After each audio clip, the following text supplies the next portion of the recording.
U.S. breaking news, change your read newspaper habit.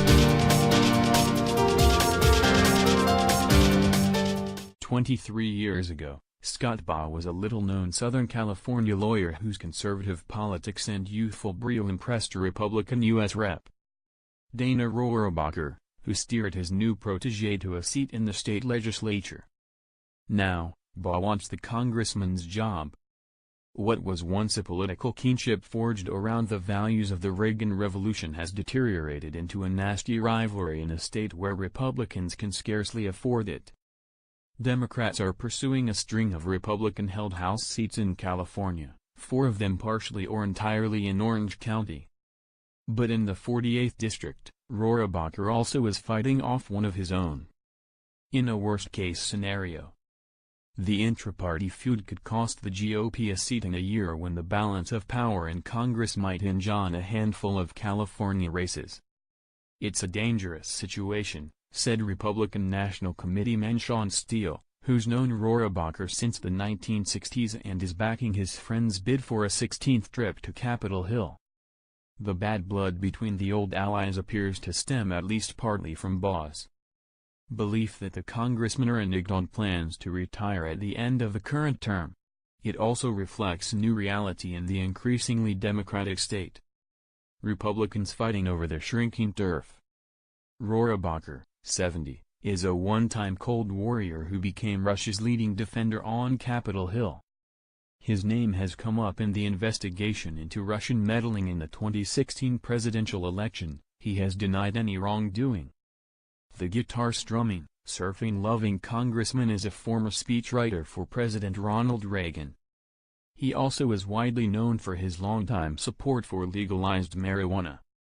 Has been depicting Baugh in campaign ads as an ethically challenged lobbyist who, if elected, would become a perfect member of the swamp in Washington. Echoing President Donald Trump's criticism of Beltway politics. To Baugh, his ersatz mentor has become the embodiment of all that's wrong with Washington, a perpetual incumbent with little to show for it. The 55-year-old Baugh, who spent a decade leading the Orange County Republican Party, has been stuffing mailboxes with postcard-like ads mocking the congressman's numerous overseas trips, including multiple visits to Russia.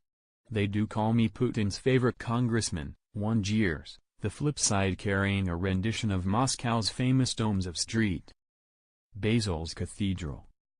Part of the uncertainty in the race comes from a crowded field in the June 5 election combined with California's so-called jungle primary system, in which all candidates are listed on a single ballot. The top 2 vote-getters advance to a November runoff, regardless of party affiliation.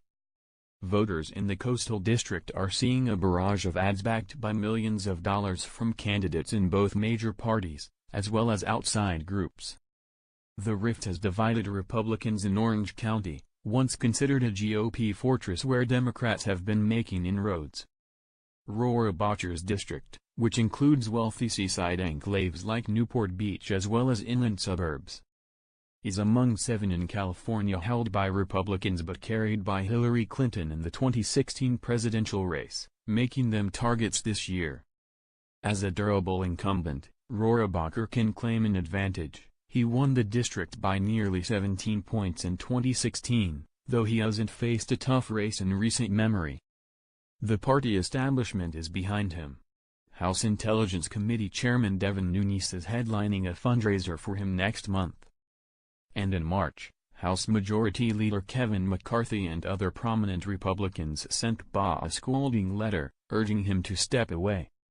Limited resources and volunteer energy must be directed toward defeating Democrats, they wrote, calling his campaign destructive to the Republican Party of Orange County which you helped build.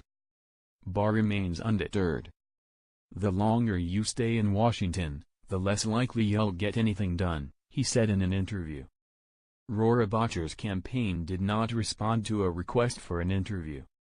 The congressman faced controversy last week after telling a group of real estate agents in Washington that homeowners should be able to refuse to sell their property to gays and lesbians. The Orange County Register reported that the remarks prompted the National Association of Realtors to withdraw its recommendation that members send campaign contributions to Rohrabacher, and that the congressman denied Hess trying to shore up his conservative flank to fend off Baugh.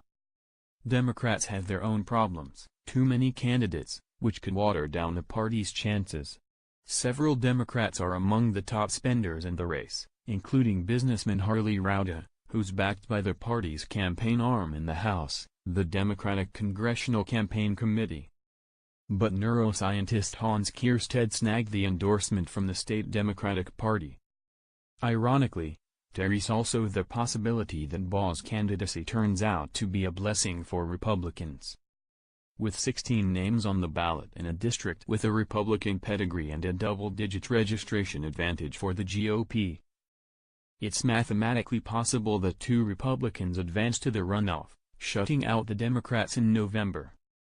Congressional Democrats eager to keep Baugh out of the runoff have been running ads that recall his 1999 agreement to pay a $47,900 penalty for campaign finance violations during his first race for the Assembly in 1995. It's all been worrying for Huntington Beach retiree Sharon Kress, a registered Republican, who sees a campaign focused on insults, not issues. The ads from the 2 Republicans are all mudslinging, said Kress, who worked in real estate. It's just awful. I probably won't vote for either one of them.